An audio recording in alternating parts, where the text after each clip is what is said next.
Good morning, welcome. Thank you very much for coming out here today. Thank you for the senators and representatives who are here today to support these retired coal miners and their pensions. Without any further ado, I'm going to introduce you to the President of the United Mine Workers of America, Sewell Roberts.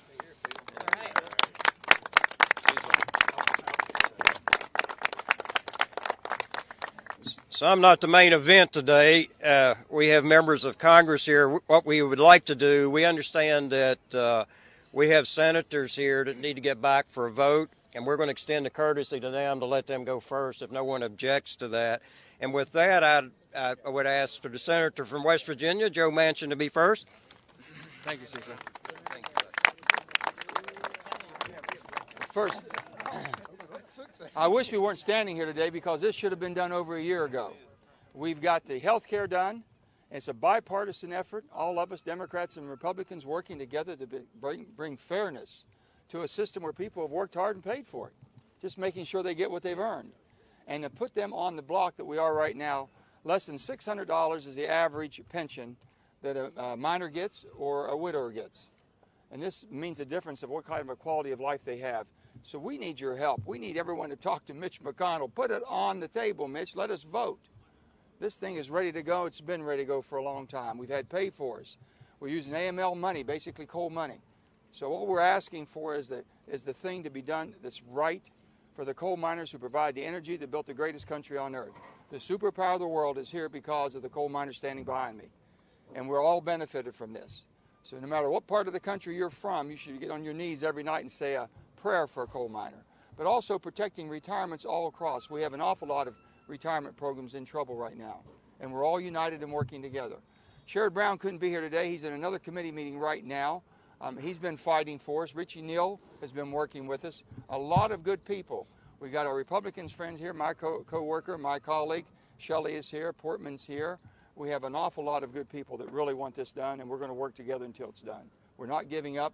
You don't give up. And if it wasn't for you all coming out, we wouldn't be as far as we are right now. You make a difference in putting a real face, a real life, a real family, basically in front of the legislators that have to work and be held accountable. So continue to do what you're doing. Don't give up. We haven't given up, and we won't shut up either. Okay? Thank you. God bless you. All right. Thank you. Thank you, Senator. This has bipartisan support throughout the United States Congress. And one of the Republicans who's been a leader in this from our state of West Virginia, Senator Capito, would you like to say a few words? Thank you, Cecil. Thank you, Cecil, and thank all of you for being here. David and Joe from West Virginia and my fellow Senator Rob Portman from Ohio and members from all across the country. But mostly to the people who have who this is going to most directly benefit. I just had a phone call just the other day with a woman from Nicholas County who told me that her husband worked in the mines 35 years. She's worried every single day that this is not going to continue for their family. Her husband's having some health issues, and just the angst in her voice is enough to have me here just to redouble our efforts. We're working together. We're working bipartisan.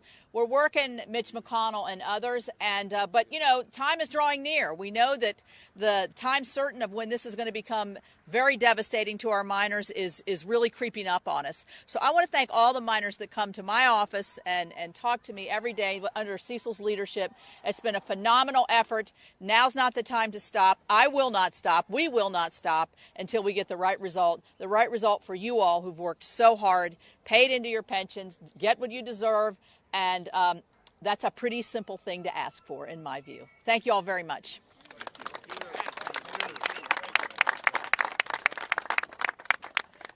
And we've been fortunate to have someone on our side from the state of Ohio, another Republican senator, Senator Portman. Would you like to say a few words? Thanks, Cecil.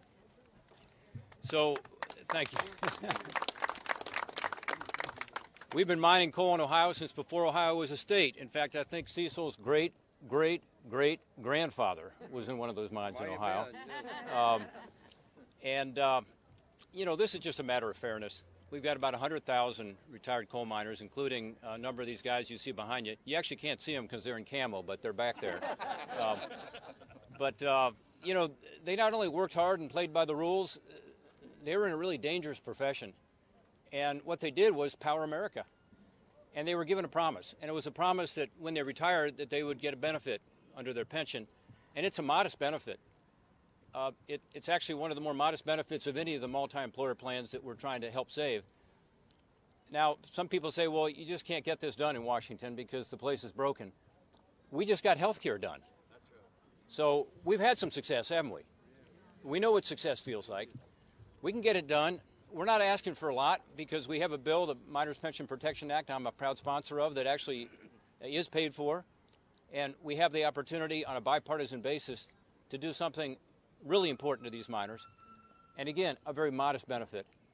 If we don't do something, about 100,000 miners are going to lose about 20% of their benefit right away. And then, frankly, what's going to happen is the PBGC might go under, which is the larger government insurance program. That means about 90% of the benefit goes away. We can't let that happen. It's part of a broader issue that Joe Manchin mentioned, Shelley mentioned, which is to help all of our multi-employer pension plans. But let's help the miners. They've done what we asked them to do. They've taken on dangerous jobs with a modest promise. Let's be sure that promise is fulfilled. Thank you.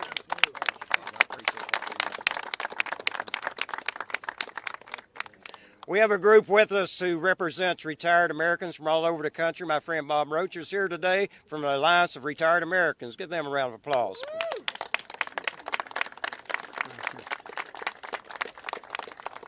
And continue our bipartisan approach to this. There's been a leader in the House of Representatives, a Republican from West Virginia, who has fought like tooth and nails for us, David McKinley.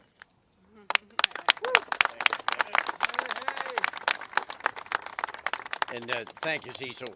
Listen, I don't know whether y'all have had a chance to see this ad that's been running in the paper this morning. This is very important to get this message out because I think it's a part of the education process. Make people aware of the consequences if we don't take action with it. This as Joe said, and Shelley and all of them, this just didn't happen overnight. This thing's been going on for decades on it. But let's make it clear. The UMWA did not cause this problem with their pension fund. This was a lot caused by overregulation here at the federal government, shutting down coal mines all across this country.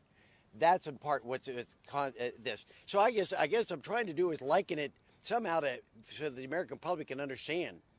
This is kind of like when you're driving down your car and you look on your dashboard and you see that warning light come on. And you know, when that warning light comes on, something's bad's going to happen if you don't do something. Well, that's exactly what's happened here. This warning light came on years ago. And for this glacial pace that we work here in Washington, nothing has been accomplished. All they want, there's a lot of talk on it. But on one party will say, we got to have it all paid for before we can act on it. And on the other side, we see other people on the other side of the aisle, they're saying, well, we got to have a comprehensive solution to it. That would be great to have that, but that's just, to me, a smokescreen why we're not getting things done. Why don't we do the one that's paid for? This is one, there's a dedicated cash stream that we can take care of the UMWA. But for those people that we're talking about, you just heard Portman talk about the Federal Pension Guarantee Fund. Here's the letter from the Pension Guarantee Fund said that we have in our files. Says, don't do this to us. Because if you dump all these 100,000 coal miners over on the Pension Guarantee Fund, we go bankrupt. Within 1 to 3 years, they go under. So that's not the solution. The solution is to break it out separately, pay for it, and then we'll continue this fight for the other multi-employer pension funds with it. Because if the problem here is that warning light's still on. It's getting brighter. It's flashing at us now.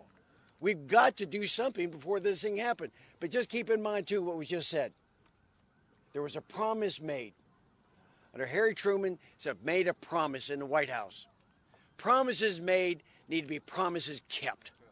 And I think we ought to stand on that, okay? So, thank you. God bless all of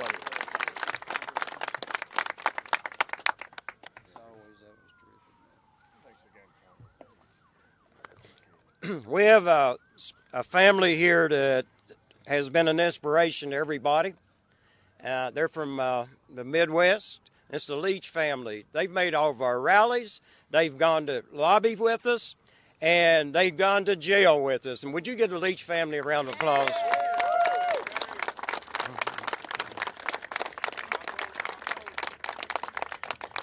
We even have people supporting us who don't have a lump of coal in their states.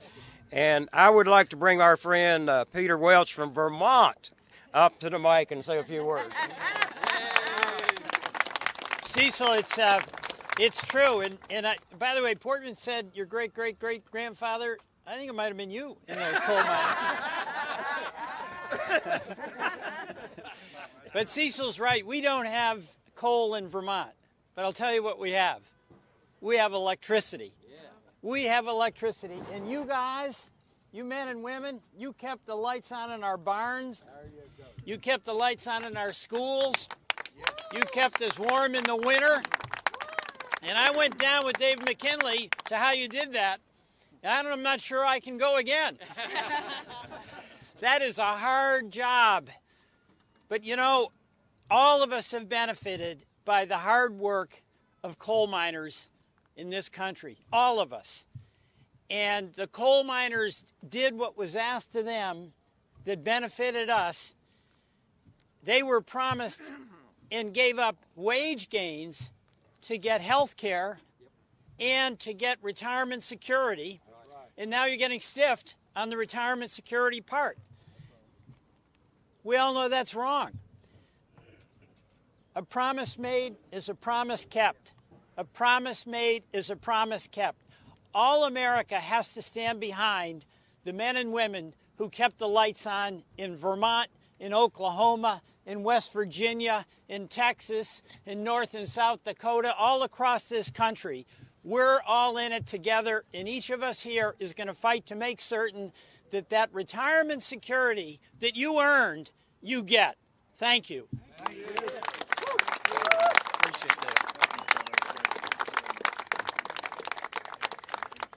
Now we're going to move back to the coal fields of Illinois, and we'd like to invite Rodney Davis, a representative from Illinois.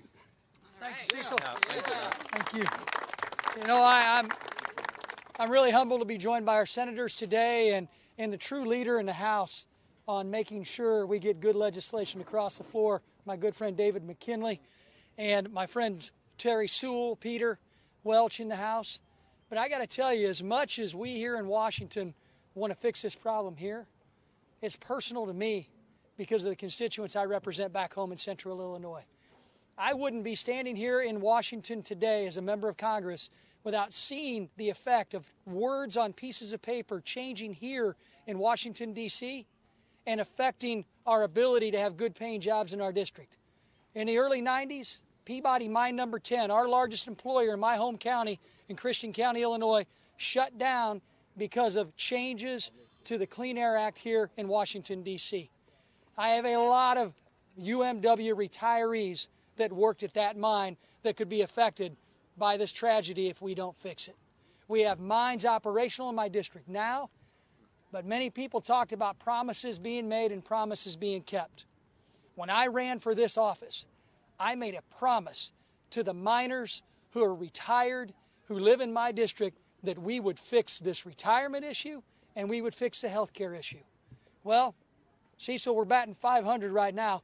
How about we all keep pushing and keep fighting, and let's bat 1,000 real quick. Thank you. Many of us who've been in this fight since 2012 have been all over the country. We've been to Indiana and Illinois. We spent a lot of time in St. Louis getting arrested and going to jail. We spent a lot of time up here on Capitol Hill, but one of the early bankruptcies was in Alabama, and I had the pleasure of being with the next speaker, Terry Sewell, a congresswoman from Alabama who stood with us at that rally and been standing with us ever since. Terry? Thank you so much, Cecil. Thank you. Alabama in the house. Woo! We love our coal miners in Alabama, and I stand with you like I did early on. I will stand with you until we complete our promise to the coal miners.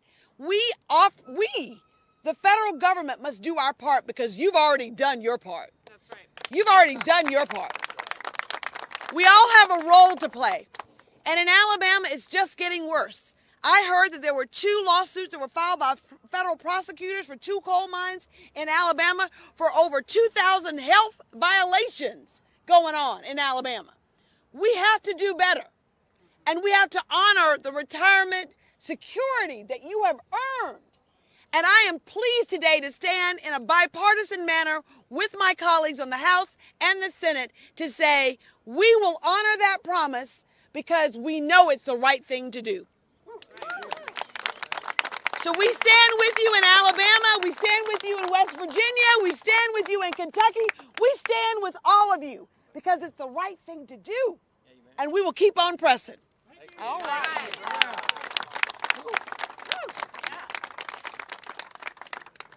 Not only is this a bipartisan effort, but this is a cross our unions in the AFL-CIO effort. We're seeing something fairly unusual here today on Capitol Hill. We have flight attendants lobbying with coal miners to pass legislation to protect coal miners' pensions and health care.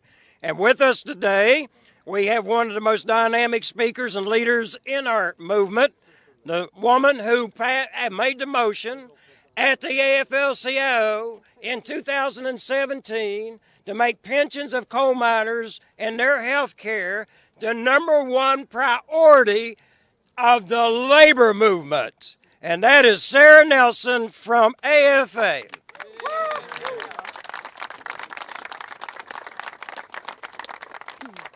So flight attendants are here with our miners to make sure that miners' health care and pensions are preserved. They earned this.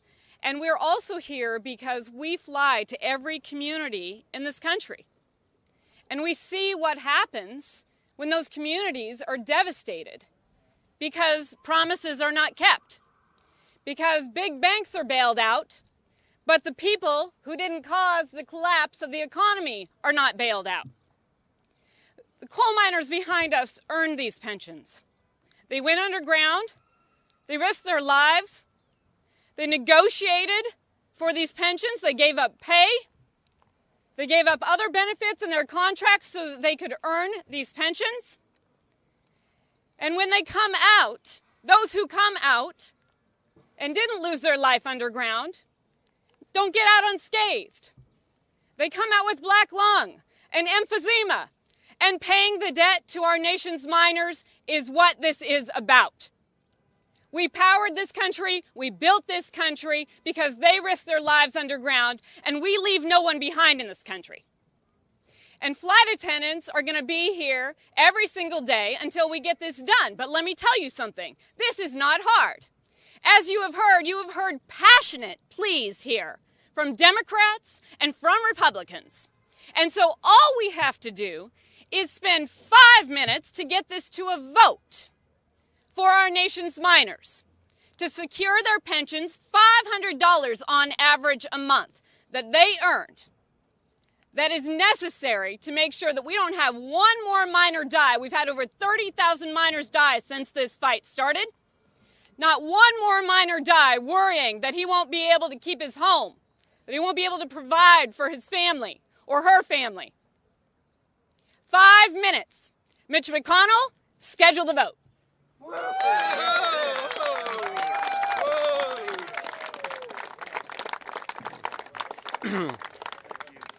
I would like to mention my sidekick, my partner, who, by the way, is only 37 years old. I think he's going to be around longer than me. Levi Allen.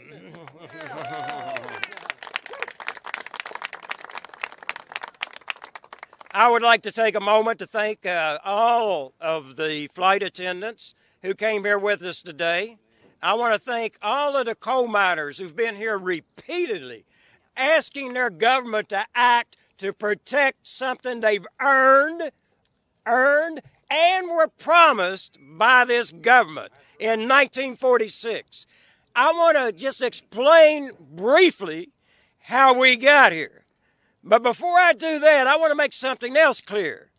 We just left the Speaker's office.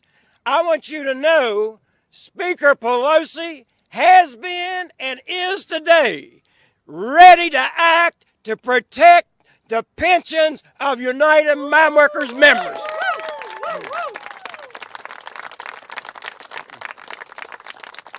I have no doubt, with the bipartisan support that we enjoy in the House of Representatives, that this will pass if taken to a vote in the House. And I think that's exactly what should happen here. And then I think the United States Senate should look at this situation and ask themselves only one thing: what's the right thing to do?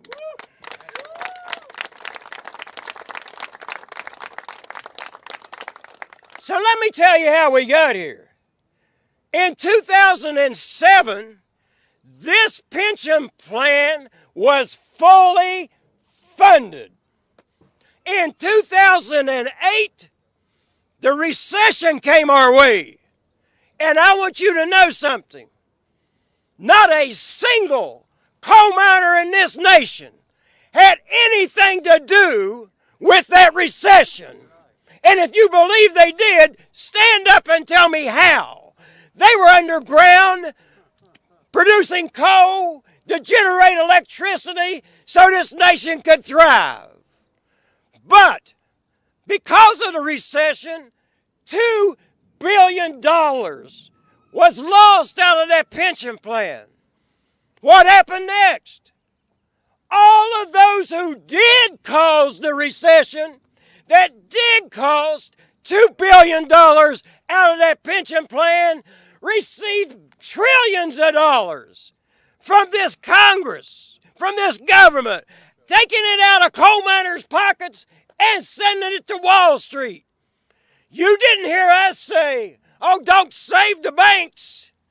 People told us the banks, they're too big to fail.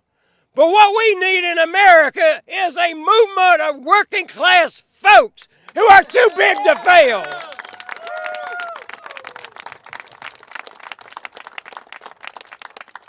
So we didn't cause the problem.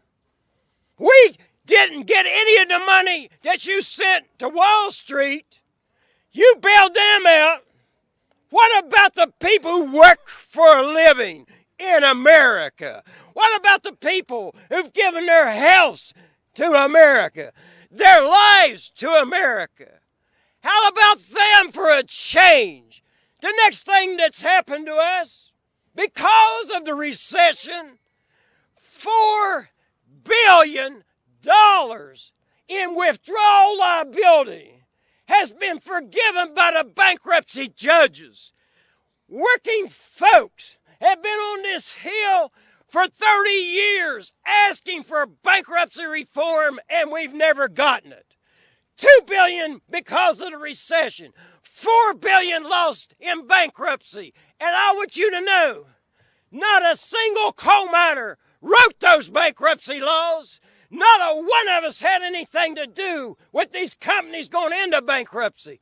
And by the by, every bankruptcy, the CEOs, they get bonuses because they ran the company into bankruptcy. Then they get more money because they stayed to run the company that they ran into bankruptcy. And today, they are still sitting on the throne, leading their companies and getting millions of dollars. While we're up here saying all we want is what we earned and what we want is what we were promised. It is time for Congress to act. We started coming up here 7 years ago, and I've watched 30,000 of our pensioners pass away.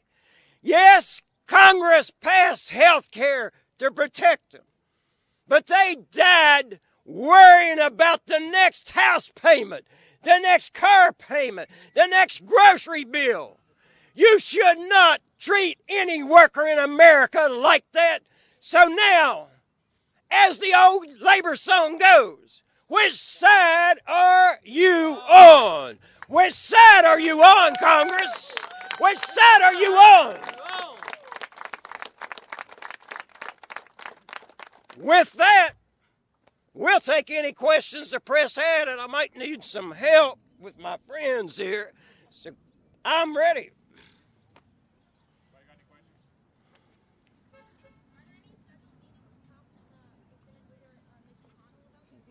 We have people just left his office.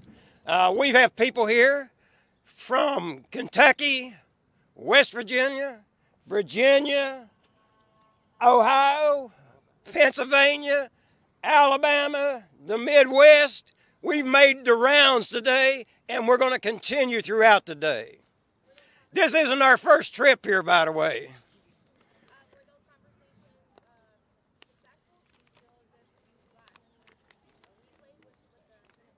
There isn't a single member of the United States Congress can look anybody in the eye and say they haven't had the opportunity to meet a coal miner and hear from a coal miner. And they know exactly how this happened. They know it wasn't the fault of the coal miners, nor the fault of their union. It was the fault of bad decisions on Wall Street to start with and horrible bankruptcy laws. Anybody else? Going once, twice. Thank you for coming today.